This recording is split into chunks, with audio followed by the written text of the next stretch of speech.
દિવસ વાલો સાચો સ્નેહ. આમ તો શ્રીમદ ભાગવતજીની અંદરમાં ગૌ માતાનો મહિમા છે. ગૌ માતાનો મહિમા ન હોય, ગૌ માતા તો આપણને આનંદ ના આવે, પણ મહિમા ખૂબ જ છે કે ભગવાને ગૌતેનો ચરાવી. ગોરસનો પણ એટલો જ મહિમા છે. ભગવાને ગોરસ અત્યંત પ્રિય હતું. ગોરસ ગોવર્ધન પર્વત એનો પણ એટલો જ મહિમા છે. ભગવાનનું નામ ગોવિંદ એનો પણ મહિમા છે. ગિરિરાજજી તો ગાય, ગોપિકા, ગોપીજનો, ગ્વાલ બાલ એ લગભગ ગૌ પર ઘણા બધા નામ છે, બધા મહત્વના જ છે.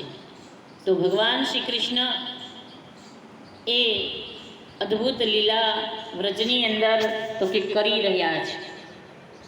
અને સુખદેવજી લખે છે, ફરી પાછા પ્રસંગ તરફ લઈ જાય છે કે ભગવાન ગૌદેવનું ચરાવવા માટે ગિરિરાજજીના શિખર ઉપર જાય છે. સવારમાં જતા રે, ગોપીજનો દર્શન કરે, નંદરાણીને દર્શન થાય, અને સાયંકાળ સુધી ભગવાનનો વિરહ એમને થતો હતો. પણ શાસ્ત્ર કહે છે એક દિવસ કંસ થાકતો નથી, બકાસુરને મોકલે છે કે જા તું કૃષ્ણને મારી નાખ. આવ્યો બકાસુર, બગલાનું રૂપ ધારણ કરીને બેઠો છે.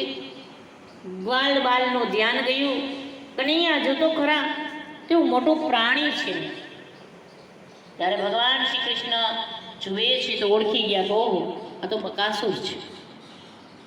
જઈને ભગવાન એની નજીક ગયા એટલે બકાસુર જાણે કહેતો હતો કે મારે તારું જ કામ છે.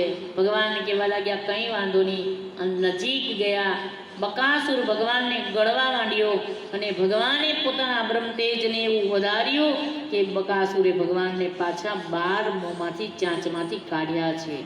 ભગવાન એની ચાંચને ચીરી નાખી, અને એનું બ્રહ્મતેજ ભગવાન શ્રી કૃષ્ણમાં સમાયું છે. દુદંબી નગારા વાગે છે, જય જયકાર થાય છે.